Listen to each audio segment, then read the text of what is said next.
Good morning, and thank you for joining us on this beautiful Memorial Day weekend. I am so grateful that you've made the decision to be with us for the next 45 minutes or so at our One World Spiritual Center online gathering.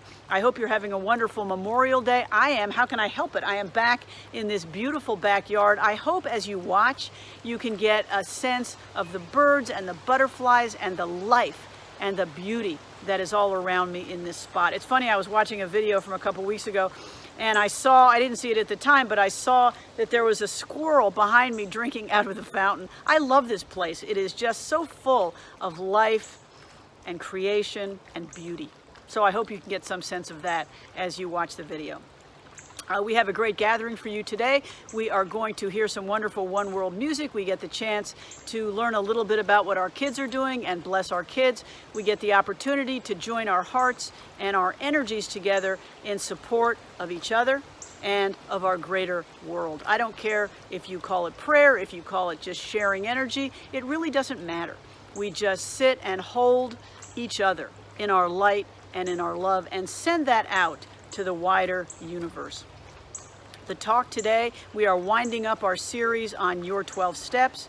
And so what I'm talking about today is how we build a compassionate life. And the resource that I relied upon for most of this talk is Karen Armstrong's 12 Steps to a Compassionate Life. And what it does is it gives us steps on how we change, how we become aware of ways that we can expand our sense of compassion, our empathy, our connection to each other, so that we can individually live lives of greater compassion, which will lead into communities of compassion and ultimately the global beloved community we know that we can be. So, thank you again for joining us, and I am so glad you're here. So before we jump in, let's do what we do every week and just take a minute and bring our awareness and our focus to this place. We get so distracted, we get so busy, we are such good multitaskers. Let's just lay that all down for right now and just take a breath and bring your awareness to this very moment. This very moment is where our lives are. So let's just commit right now to inhabiting every corner of this beautiful particular moment, looking at the beauty that is around me, feeling the energy of this community together. Even though we are remote, our energies are still joined. Feeling that willingness rise up within yourself to be here and celebrate and share and grow for the next few minutes as we do that together. So I invite you just to take a breath and just be willing to be here right now. And so before we move into the rest of our gathering, I'd like to share with you as an opening prayer a celebration of the miracles of life, the miracles that are all around us, the miracles that call us to our highest and our best. So I invite you to listen to this beautiful prayer by the Reverend Juanita Rasmus. I invite you to listen. Good and gracious God, whom we call by many names, we welcome your presence abiding in each of us as the breath of life. Breathe in us anew that we might know you. Call us to our highest and best way of being, even now. Quicken us to see the wonderful miracles happening around us and in us as we seek to be awakened to the power of love. Dwell in us boundless and raise us not for our old lives, but for new life, courageously present to love and to serve one another. May it be so. And so as we move forward, let's do it on this beautiful day in that energy of blessing and love and opportunity to be our highest and best for ourselves, for each other, and for our world. And so now I am thrilled to bring you our opening song. Please enjoy. Love, love. The answer in one word is love. Love your neighbor as yourself. Love, love, love. Love, love, love, love. The answer in one word is love. Love your neighbor as yourself. Love, love, love. Again. Love, love, love, love. The answer in one word is love. Love your neighbor as yourself. Love, love, love. Okay, now we're going to get fancy here, and we're going to have some fun, so we're going to break this up. Here we go. Love, love, love, love. The answer in one word is love. Love your neighbor as yourself. The answer in one word is love. Love your neighbor as yourself. The answer in one word is love. The answer in one word is love. The answer in one word is love. Love your neighbor as yourself. The answer in one word is love. The answer in one word is love. The answer in one word is love. Love your neighbor as yourself.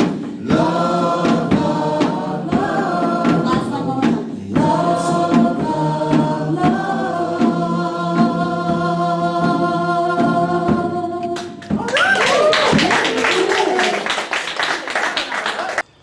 So this is our opportunity in our gathering to join our hearts and our love and our light together in support of each other, in support of ourselves, and in support of our greater world. We just take a few minutes and join our energies together. I hope you can hear that. That's beautiful. Because doing that is a powerful thing. When hearts are joined together in common purpose, when we hold light and space and love together, it makes a difference. And so right now, I invite you, wherever you are, your deck, your backyard, your office, wherever, simply take a breath and let your awareness move from your busy mind down to your heart space. Feel the breath flowing over your wide open heart, warming it and softening it as we prepare to join our energies and our love and our light together.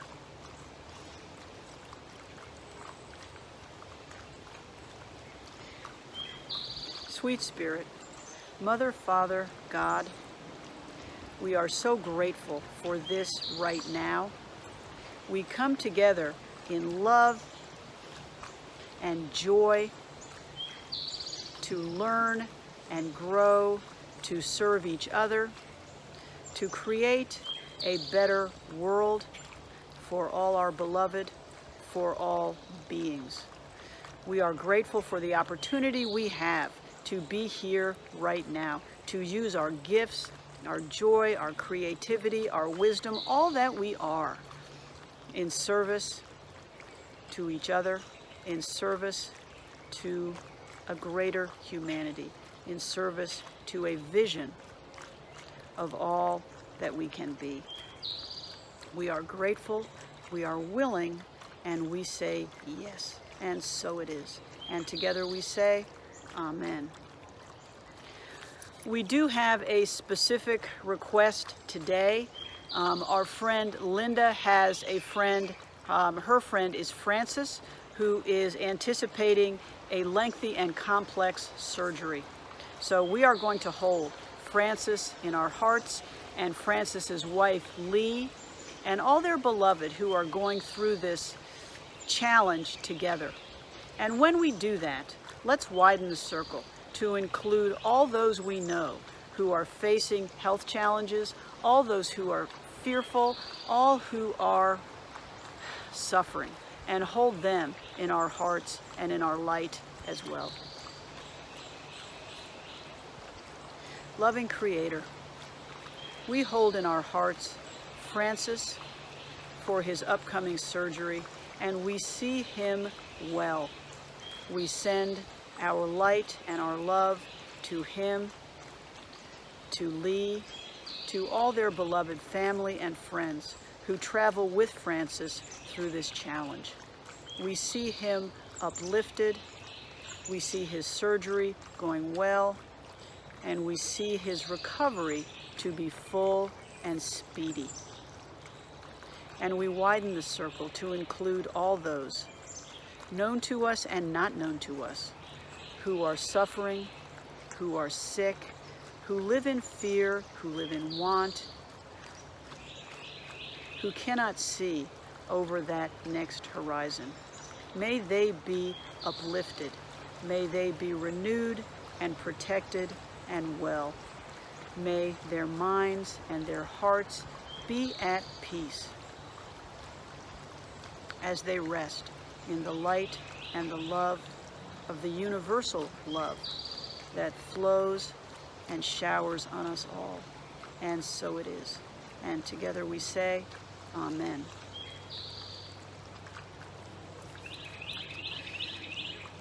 So if you have a beloved on your heart or an upcoming circumstance or situation that you wish to place within the circle of our loving energy, let's take the next few moments and do that. And as we do, let's also hold in it, because this is Memorial Day weekend.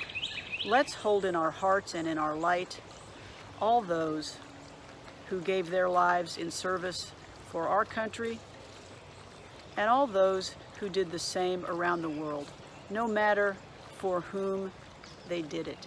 They sacrificed, they suffered, their families and friends grieve. For all those who have died in wars or in conflicts, let's hold them in our heart. And as we do, we send out love, we send out light, and we see an end to war. We see an end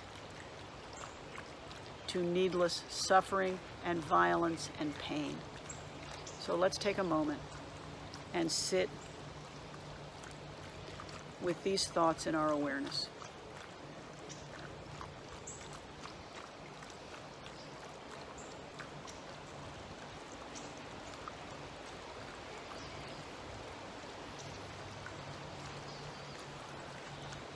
Loving Creator, all the names of our beloved on our hearts, they are known to you. Lift them up, comfort them, support them, and strengthen them. We see healing and renewal and protection and restoration to our beloved. May they be protected, may they be well, may they be joyful. For those circumstances in our own lives that are coming up which cause us stress or fear or concern, may we know that we are supported and sustained by the love of the universal love that supports us all. May we walk in courage. May we see our highest and our best unfold. We also hold in our hearts all those whom we honor on this Memorial Day weekend, all who have given their lives in the service of their country, who have walked into situations that we cannot even imagine with courage and yes, with fear, but who have stayed and who have made the ultimate sacrifice. Bless them. Bless their families and friends who grieve. May all be sustained. May all be uplifted. May they know that we are grateful and that we send to them our love and our light. And so it is. And together we say, Amen. I always have a special place in my heart for Memorial Day or Veterans Day. My wife and I are both veterans. We did not serve in combat. We were very lucky, but we were both privileged and honored to serve. And holidays like this have a special place in our hearts. Several years ago, we went to Normandy to see the Normandy beaches and the Omaha beach. And when I was there, I saw a monument at the American Cemetery at Colville-sur-Mer in Normandy. There is an inscription that I'd like to read to you. It's an inscription on the monument honoring those who died on D-Day. This is what it reads. These endured all and gave all, that justice among nations might prevail, and that mankind might enjoy freedom and inherit peace. They endured all and gave all, that justice may prevail, and that we might enjoy freedom and inherit peace. We honor their sacrifice, and we continue to work for peace. And so I close with a prayer for peace from the M.K. Gandhi Institute for Nonviolence. And I invite you to listen. I desire neither earthly kingdom nor even freedom from birth and death. I desire only the deliverance from grief of all those afflicted by misery. O Lord, lead us from the unreal to the real, from darkness to light, from death to immortality. May there be peace in celestial regions. May there be peace on earth. May the waters be appeasing. May herbs be wholesome, and may trees and plants bring peace to all. May all beneficent beings bring peace to us. May your wisdom spread peace all through the world. May all things be a source of peace to all and to me. Om Shanti, Shanti, Shanti. Peace, peace, peace. And so it is. We continue to work for peace. And so with that, I am thrilled to bring you our special music, followed by our talk on building lives of compassion. Please enjoy.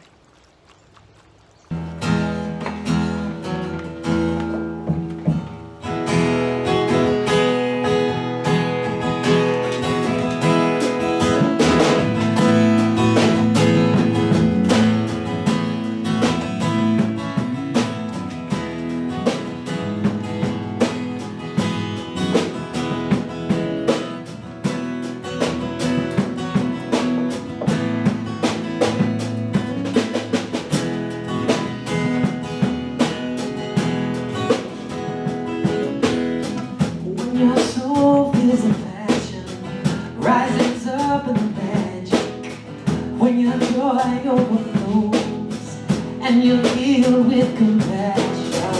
That's love. That's love.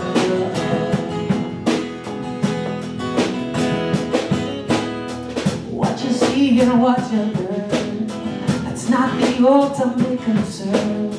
It's what you choose to think and be. Feel the truth, set you free. That's love, yeah, yeah. That's love. Around to below. Go ahead and get out the way. Let your mind turn into day. Loud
Welcome.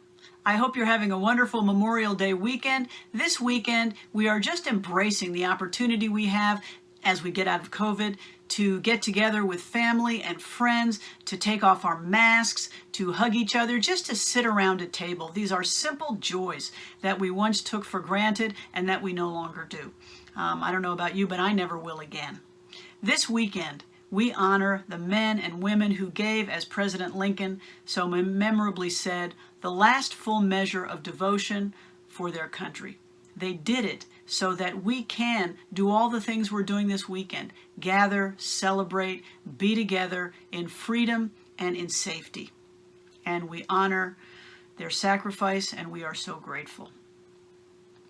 This weekend is a fitting time, in my view, to explore today's topic, which is how we change, which is how we grow and transform into communities of peace, how we live together in unity, in understanding, and in peace, locally and globally. It's a tall order, but wise men and women throughout history have shown us ways that we can try, and we must, so that someday new names will not be added to the rolls of those we honor on Memorial Days to come. This process starts with each of us. It is truly an inside job. However, it surely does not stop with us. Our goal is not to find inner peace and remain in solitude up on some figurative mountain. We are here in this time and this place to mix it up, to be a presence for peace, forgiveness, kindness, and compassion in the midst of our busy lives. As Henry Nouwen put it, the spiritual life does not remove us from the world, but leads us deeper into it. We learn, we practice, so that we can leave this place more loving and more kind than it was when we first showed up. We are here to be a presence of those loving qualities in the midst of our busy daily lives. I'd like to give many thanks to the speakers we've had this month who have shared with us practical steps we take on walking this path. From Reverend Mary Lou Palmer talking about new beginnings, to Reverend Chris Kell, who explored the power of surrender, to Asha Lightbearer last week sharing her insights on the wisdom that unfolds for us as we work the 12 steps of AA. We've also learned more about the Buddha's Eightfold Path to Awakening, which is a process for detaching ourselves from the suffering that arises in our lives when we see life only through the eyes of separation or through the eyes of ego. So, if I had one takeaway from this month, it would be that these processes, as they say in AA, work if you work them. I like to say that we here at One World are a community of practice, and our goal this month has been to emphasize that point and suggest some of the different practices that are out there and that are available to us. They work if you work them. They are like exercise, like diet, like anything we might try to use to change our lives. We do it for a bit, we give up, there's no change. They work if you work them. So I'm closing out the month with another set of practices, and I hope you'll take the time to explore them on your own. The author I turn to today is Karen Armstrong. I've talked about her before, and her wonderful book, 12 Steps to a Compassionate Life. Armstrong has long been a force for compassion in our world. She spent her early years as a religious sister. She then left the convent and became a scholar of comparative religions. After her early years in the convent, she found herself in Jerusalem making a movie about the early years of Christianity. But when she was there, she found that she knew so little about the other faith traditions that lived together in Jerusalem, and all three view it as a major city in their faith traditions. And so she began to study Judaism and Islam. She began to lecture and teach about the need for greater interfaith understanding, and not so much acceptance, as so many people call it, but appreciation and welcoming of other faith traditions as a means to help us understand our common humanity across traditions. Regardless of language or liturgy or imagery, we humans, wherever we are, create traditions that emphasize compassion, community, forgiveness, kindness, and peace. What is the message there? We do it because that is in our DNA. It is in our hearts when we arrive here. It's who we are. In February of 2008, she won the TED Prize, awarded annually to those creative thinkers who are dedicated to creating positive global change. She used the opportunity to call for a charter of compassion, a call to action for all nations and for all of us to turn to a more compassionate way of living together in a world that is increasingly divided and fearful. She saw it really as our only way forward. So the Charter for Compassion was crafted by a multi-faith, multinational group that called itself the Council of Conscience. The creators of the Charter envisioned the creation of compassionate cities, compassionate communities in which all are respected and nurtured. The city of Atlanta has adopted a resolution making itself a compassionate city. As Armstrong writes, a compassionate world is a peaceful world. Our reading today, which is by Linda Wendt, is a reading of the Charter for Compassion. Armstrong travels the world promoting compassionate action as what she calls the task of our time, the only way we are going to be able to live together in a sustainable global community. Teaching compassion can be challenging because it's a change in the way we think. It's a change for our paradigm. On the one hand, every world religion has compassion at its heart. Every single one has an iteration of what we call the golden rule, do unto others as you would have them do unto you, or the inverse of that, which is sometimes called the silver rule, do not do unto others what you would not have them do unto you. On the other hand, as she said in her 2008 TED Talk, when she goes in front of church groups and speaks about compassionate action, she does not see a bunch of welcoming faces. She sees faces that she describes as mutinous. And she says that she concludes that apparently people would rather be right than compassionate. Compassion requires us to put our ego aside and to see the world through the view of another and act on that vision. It is not easy. So where do we start? Armstrong's book rose out of her wish to give us a process, to give us steps to awaken compassion in our own lives and bring it to the world. She gave us a 12-step program, and again, it works if you work it. As she puts it, you don't learn to drive by reading the manual. You have to get in the car, start it up, back out of the driveway, and go. You have to put these principles into action in your own life.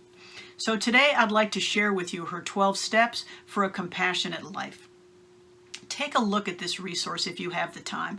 And if you're interested, try it out. If it really resonates with you, get together with some friends and do it together. It is a wonderful program. And again, you have to work it for it to have an effect in your life. So her first step is learn about compassion. Learn about compassion. Each of the world's faith traditions teaches compassion in different scriptures, language, imagery, or stories, or myths. Here she says, take a look at your own traditions, or at whatever tradition resonates with you, and sit with their teachings on compassion. There are myths and stories and imagery that open our hearts and our imaginations to the world of others, that lead us deeper into understanding our connection to each other and understanding what compassion is. The term compassion means to endure something with another person, to endure something with another person. The other person is not an object of pity because that separates you from her. The other person is one whom you accompany through pain, through grief, through whatever experience, putting yourself in her shoes and stepping into her point of view. We also take the opportunity to look at the scriptures of other faith traditions. We see that the call for compassion and peace is a universal one. It's woven into our very essence as human beings. Each tradition has its own rich way of conveying this wisdom. She tells the story of the Buddha, who, after he'd left his wealthy lifestyle and lived for several years as an ascetic, eating so little that he nearly died, realized that what had brought him the most joy in his whole life was not that, but it was an experience he had as a young child when his family had brought him to a festival and sat him under an apple tree for a while. He saw a few shoots of grass that had been torn up and some tiny insects that had been killed as a result. And as he sat and watched, he felt a welling up of grief. And that moment of empathy took him outside of himself. As he continued to sit, he experienced a welling up of spontaneous joy. This memory taught him that instead of trying only to annihilate desire or violence or whatever destructive emotions he was targeting, he must also foster loving kindness, concern for all, the ability to release the focus on himself. It taught him that compassion and empathy lead to joy. This is a wonderfully powerful story. Is it historically true? We don't know, but the lesson is timeless. It's a great example of what we can, I want to say learn, but I also want to say experience by opening ourselves to these different scriptures. In the Jewish tradition, the story is told of the sage Hillel, who was approached by a non-believer who promised to convert to Judaism if Hillel could stand on one leg and at the same time recite the entire Torah. So he replied, "What is hateful to yourself, do not do to your fellow man. That is the whole of the Torah, and the rest is but commentary. Go and study it." We look into our own hearts to see what causes us pain, and we then refuse to inflict it on others. The Prophet Muhammad said it this way: "Not one of you can be a believer unless he desires for his neighbor what he desires for himself." In the Christian scriptures, what is the message? If I have all the eloquence of men or of angels but speak without love, I am simply a gong booming or a cymbal clashing. What are the messages here? Love and connection and compassion across these different faith traditions. When we sit with such wisdom, letting it simply speak to us, we draw it into our hearts, we internalize it, we remember truths we knew but perhaps had forgotten. Her second step is look at your own world. So scriptures, however inspirational, are no use unless they help us live our lives right now, in this world right here. We don't need rituals or liturgies that spoke to people who have been dead for 2,000 years. We need wisdom that helps us today. So in this step, we look at our own families, communities, friendships, nation, our own world, and we use this ancient wisdom to help us through our issues today, in today's times. In our modern world, we have this continuing clash over how to read the scriptures, particularly over how to read the Christian scriptures. We have many who claim the, quote, traditional way is to read the scriptures literally. In actuality, that is a very recent way to approach these texts. It is not at all traditional. If you went up to a first century Jew and told her that the Torah must be interpreted historically or literally, she would look at you as though you had lost your mind. The stories were myth, they were allegory, teaching a truth that very likely didn't happen, but which nonetheless is eternally true. Did Jacob actually wrestle with an angel, or is the myth asking us to wrestle with our own doubts and fears? Which version leads us into deeper understanding, deeper connection with God? That is the way to read it.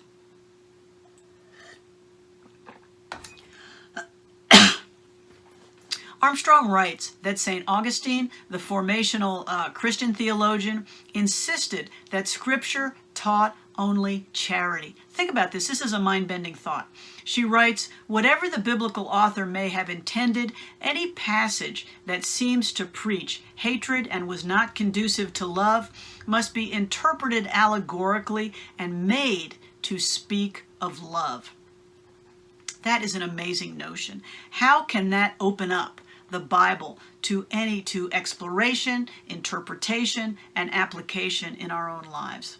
So ask yourself, what does this wisdom teach me about right now, about getting along with my coworker, my spouse, those with whom I just don't agree on anything? Use this wisdom to expand your own ability to navigate these issues. Her third step is compassion for yourself. And again, as we go through these steps, you will notice that they are cumulative. Each one calls upon the skills that we gained in the earlier ones. The third, again, is compassion for yourself. In the same way that peace begins with us, compassion does as well. She tells the story of Rabbi Albert Friedlander, who lived as a child in Nazi Germany, and he was just inundated with messages of his own inferiority. So one day, as a child, as he lay in bed, he made a list in his mind of all his gifts and of all his good qualities, and he determined, if he lived, to keep his focus on them and use them to build a better world. He grew into an extraordinarily kind and gentle man. He said, however, that he could never have shown love for anyone else if he had not first learned to love himself. Start with yourself. It may very well be your highest hurdle. We are often so much harder on ourselves than anyone else.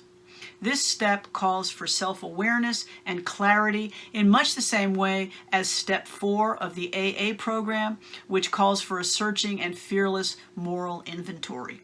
We see ourselves clearly, our gifts and our weaknesses. To truly extend compassion to ourselves, we look not with judgment or condemnation, but with forgiveness and perhaps a little gentle humor. We step back and we know, for example, when we look at our weaknesses, we know that this is not us at our deepest level. We know that it is fear, it is doubt, it is not us. Only then, when we look at others with their weaknesses and flaws that punch all our buttons, can we also extend compassion to them as well. Others too act from fear, and when we see it in ourselves, we cannot help but also recognize it in them as well. So this leads us into the 4th step, which is empathy. As we become acquainted with our own weaknesses, our own pain, we are more able to understand it in others. The 5th step, also associated, is mindfulness. Now, this is a quality we speak about a great deal, and it's been involved in the previous 4 steps, but her goal as she articulates these different steps is to ask us for each step just to focus on that quality. It's not that it's not used in the other steps, but this is an opportunity to focus on just that one. So the 5th step is mindfulness. As you go through your day, you can observe your shifting emotions and the causes of them. What causes you irritation or stress? What brings you joy? What punches your buttons?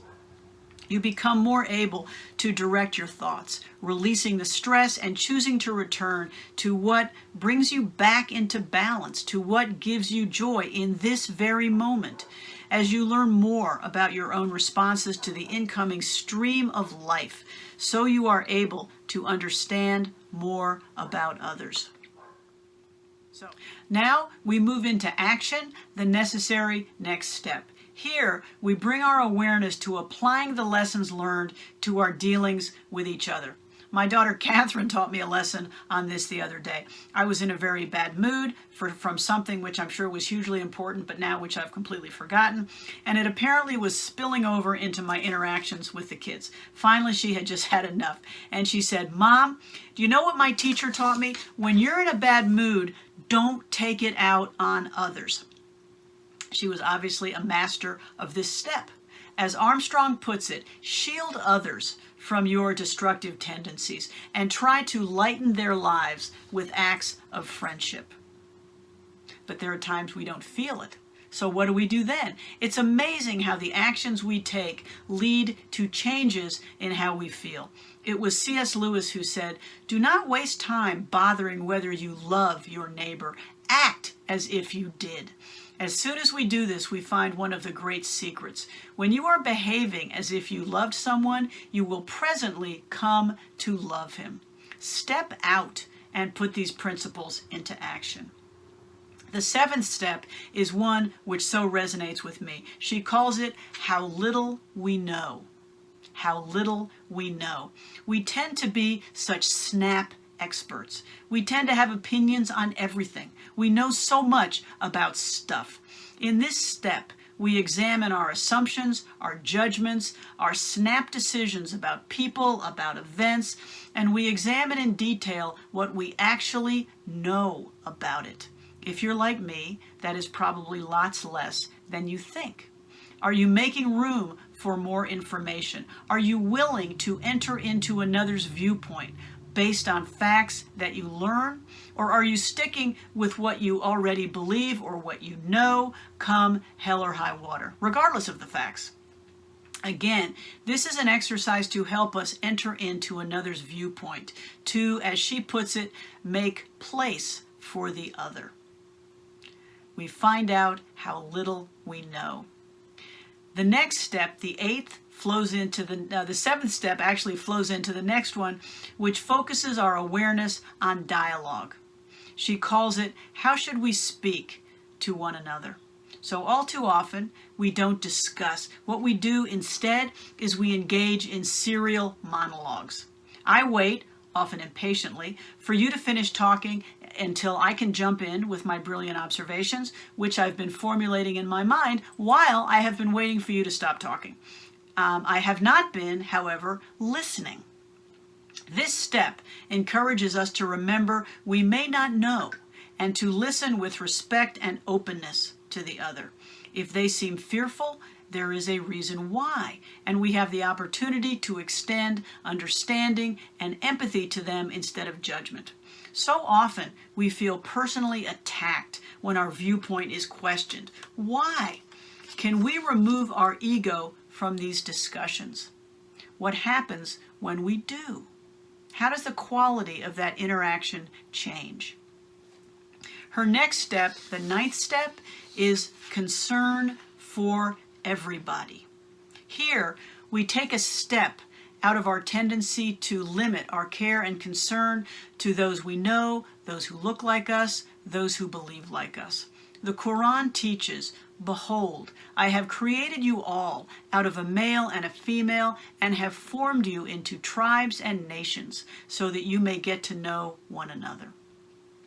Yes, we form into groups, but we learn from our differences that we are all one. Our differences give us the opportunity to see beyond them, to recognize each other as neighbors, as sisters, as brothers. Especially in today's world, we cannot retreat behind walls, behind cultural similarities, geography, or skin color, behind any artificial indicator that separates us from them. We do not have room. We do not have time. Her 10th step is knowledge. This one is closely related to the earlier step asking how little we know. Find out about other countries, other cultures, other faith traditions. Don't rely on what you're told, what you read on the internet, what you read on Facebook, what folks tell you. Find out for yourself. What are your assumptions about other cultures or faith traditions? Take time to learn if your assumptions are accurate, and if they're not, you can move past them. Take the time to learn with curiosity and openness. The 11th step she calls recognition. Again, this one flows from the earlier ones. This is where you take a moment and recognize within yourself what is yours to do. Just yours that fits your gifts. As Armstrong puts it, there is a need that you and only you can fulfill. Find out what your mission is, and then step out and begin it. Her 12th step is the one that brings all the steps together. She calls it love your enemies. It is this ethic that will make future Memorial Days moments to honor sacrifices long past. It is truly concern for all. It is certainly the culmination of the earlier steps. But as we move forward, as we learn compassion, as we learn empathy, it is a step that we can take. Toward the end of his life, Gandhi said that he no longer hated anyone. He said, "Mine is not an exclusive love. I cannot love Muslims or Hindus and hate Englishmen. For if I love merely Hindus and Muslims because their ways are on the whole pleasing to me, I shall soon begin to hate them when their ways displease me, as they may well do at any moment. A love that is based on the goodness of those whom you love is a mercenary affair." This is not easy, and it's not immediate. I have not managed it, and sometimes I don't even know where to start. What I do know is that these 12 steps are a wonderful road to travel with our hearts open and willing. It's where we start, and the ending is up to us.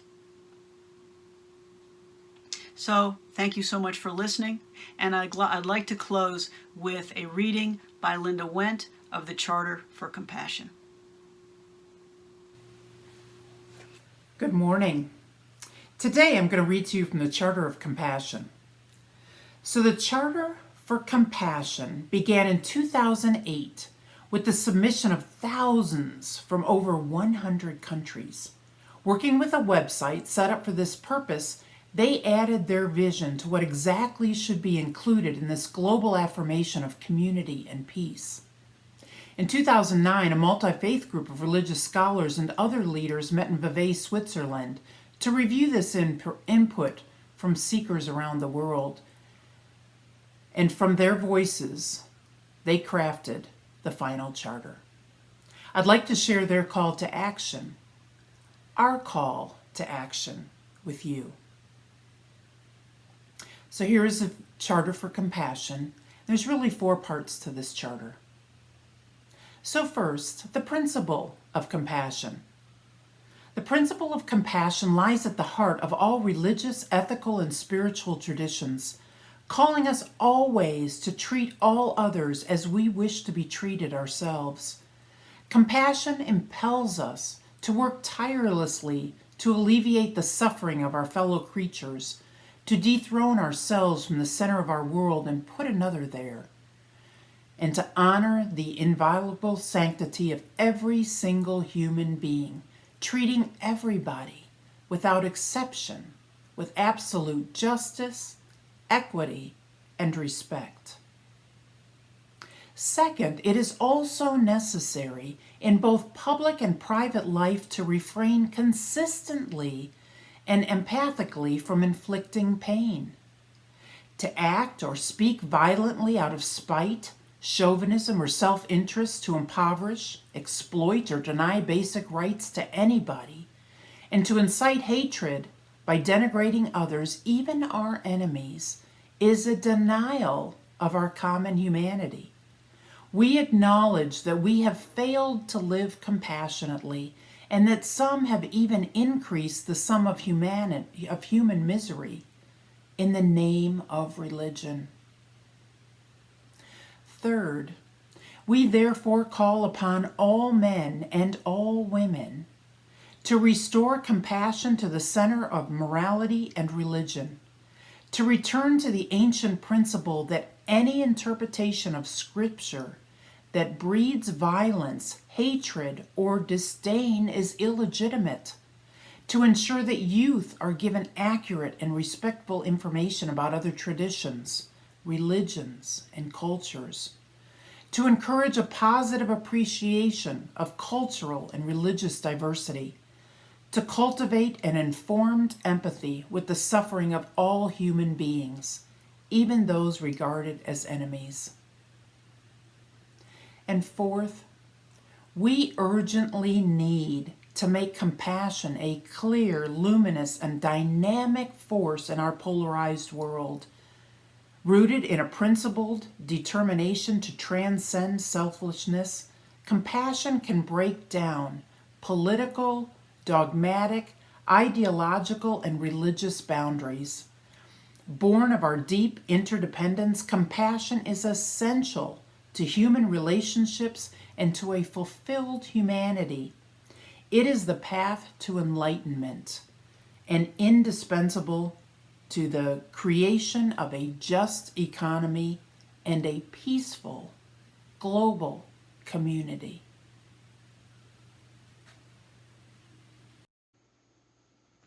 Thank you so much for your ongoing generosity. You can easily donate to One World. Just go to our website, click on the Giving tab at the top, then the Donate link, and then this page will appear. And as you can see, there is a large Donate Now button in the center. That will take you to our giving app called Tithely. Or you can send a check to the address shown in the center of the page. Or you can also give using the PayPal link. Again, thank you so much for your continued generosity and support. We have a couple of announcements today. First, we want to hear from you. As we are preparing for a post-pandemic future and are in the process of locating a new space to meet, we want to hear your feedback to a survey we have developed to learn more about what activities do you want to do in person. Are there events that you would like to continue to do, but only online? When will you be ready to return to in-person activities? We have emailed you a survey. If you did not receive the survey, please email the board and we will make sure you get the link to the survey. Everyone can fill out the survey regardless of where you live. Keep in mind that One World will continue all of our online events just as we do today. So those of you that are out of town, you will still be able to continue with us online. Next, I hope that you have our summer get-together on your calendars. We have some more details to share with you. One World will be grilling hot dogs and hamburgers and supplying chips and drinks and all of the paper goods for everyone. Feel free to bring any side dishes or desserts you wish for you and your family. In addition, there are a number of activities that are available at the park, including badminton, cornhole, a playground with swings and slides, in addition to horseshoes and kayaking or paddle boating. This is going to be way fun, and we hope to see you there. Let's take a minute and focus on our kids. They are wrapping up their study in this month of May on the faculty of power. They have gotten a sense of how they can step into their own gifts, how they can shine their light in a world which is sometimes challenging, in a world that they have the power to change, even though they are only one. What a wonderful gift to be able to share with our young people. I am so grateful to our youth director, Reverend Rebecca Johnson, for all the creativity and wisdom and joy that she brings to our program. And I'm also grateful to each one of our kids in the program for all that they bring, for all they share, for the courage they show, for the creativity they have, and for the joy that they bring to each Sunday session. So let's take a minute and bless our kids together. We love you, we bless you, we appreciate you, and we behold the divine in each and every one of you, because we do. So as we move forward into our closing slides and our closing song, I want to say thank you so much for being here. I hope you have enjoyed our gathering. Have a wonderful Memorial Day weekend. I hope you have a wonderful and blessed week, and I look forward to seeing you next Sunday. Hit it, boys.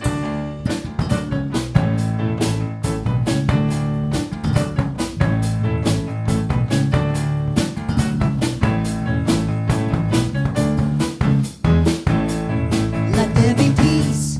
I understand for peace. Let there be love. I understand for love. Let there be joy. I understand for joy.